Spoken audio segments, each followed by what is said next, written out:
Should you consider buying a ute or a pickup if you're not from Australia as a non-tradie and a non-super dedicated four-wheel driver who lives in the city? Hello everyone, welcome back to the channel. I'm Dimitri, and today the topic is clear to you. Finally, I can satisfy the interest of some of you and offer you my subjective opinion as a non-owner yet of a lovely GWM Cannon ute.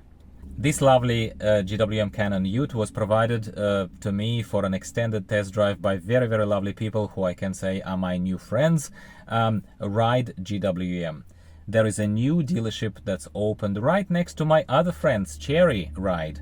They opened here not very far from where I live. Very lovely people, very fresh dealership, lots of cars for you to take a look at. So you would say to me, Dimitri, come on mate, you're a Jeep driver, tank is kind of fitting that description. Why aren't you now firmly on tank then, if we're still talking about it? Tank, both tank and GWM Cannon ute, potentially, we're still going to figure it out. They are satisfying the same needs that I have, yet GWM Cannon ute is much, much cheaper than tank. That is why. That's your short version. Now, my friends, let's jump into talking about GWM Cannon ute. I drove it. My wife drove it. I saw her drive it. Like, I took in her opinions as well. So we kind of maximized our time on the road with that ute. What do I think? Well, first things first. What surprised me was that the car, while GWM Cannon is probably one of the biggest utes, I'm not talking about Ram Silverado or any of these kind of stuff, Ram 1500 vehicle, but it is probably the longest realistically attainable ute right now on the Australian roads. It's 5.4 meters long. It is very, very long. It's massive even by my standards, right? And a big chunk of that massive length is obviously the tray or the tub, how you want to refer to it. I'm not a tradie. Obviously, I'm like straight away I'll raise my hand and say, as a potential private user, you should consider it. There is no particular need for me to use that tray. However, after test driving, what surprised me are two things, mainly.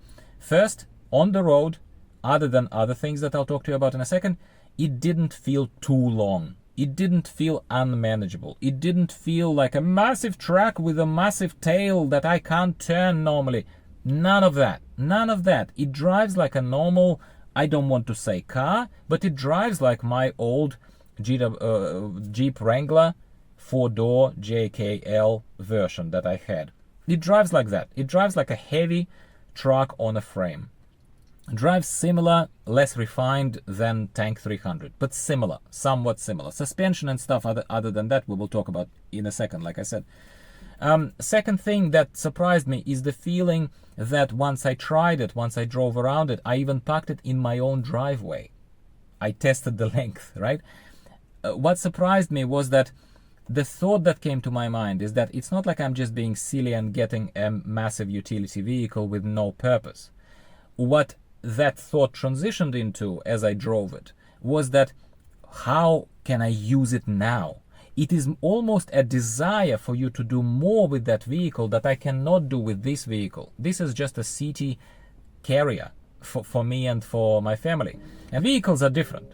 Someone prefers lighter Jolyon. Someone like me and for city driving with no desire to be boxy, high on the road, massive, would be super happy with this vehicle. Haval H6 is probably the quintessential value for money for a normal average Joe and Jane right now in Australia who want a budget Range Rover. Freaking amazing car. But I sat and I drove today the Cannon ute, and this largely emotional rather than facts based, but I hope that's why you follow me. That's what makes my channel different. My impressions are very positive.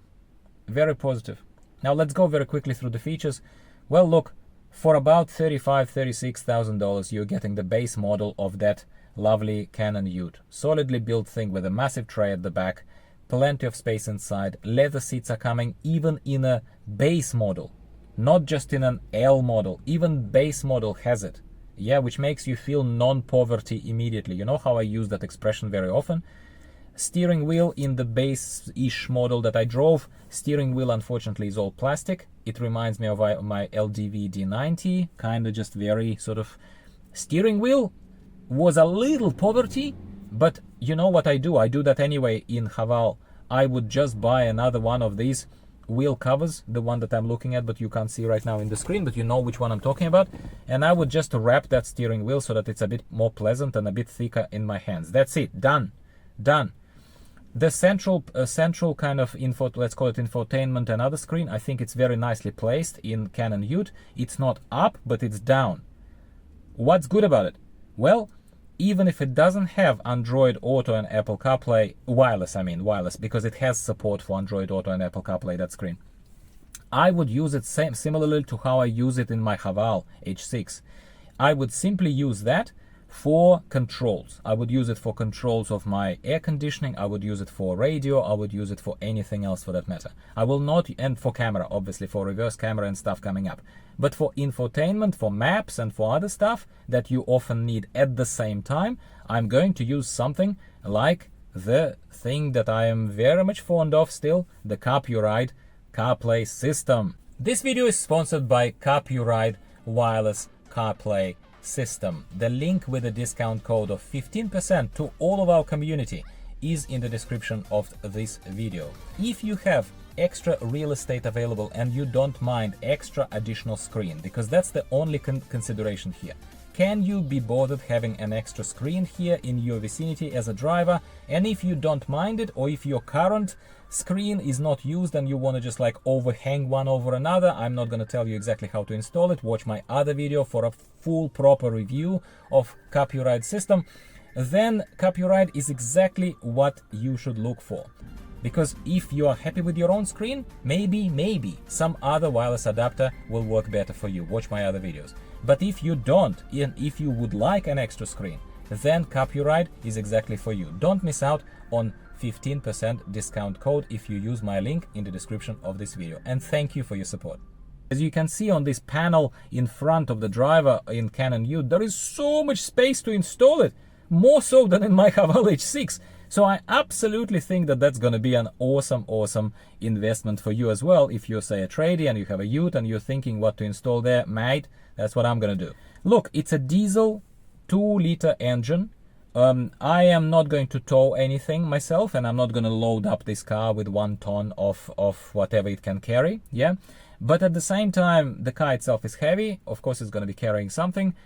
I get an impression right now from all the Russian reviews of a similar Ute that is advertised under a different name in Russia. Soon these videos are coming your way, by the way, so subscribe so that you don't miss them. We're going to talk about a lot more about Canon Ute. The engine is sufficient, I think. The pool of that, it feels very different to the more refined, perhaps, and turbo petrol engine of Haval H6. So of course it feels different when it takes off. Of course it takes very different when you accelerate. It feels very different. It's a truck. It's a truck. But if you're okay with driving a truck, if you're like me and you're pursuing higher frame, bigger frame on the road, then I do think that you will know where I'm coming from if you go visit Ride GWM and talk to the lovely people here and take one of these Utes for a test drive and perhaps let me know what you think. The GWM Canon Ute surprised me in terms of how relatively well it handles on the road while being a massive truck. It's a very rigid, very sort of rugged suspension, the one that's built for beating and the one that's built and used very successfully for off-roading. Will I use it for off-roading? Maybe finally I actually will.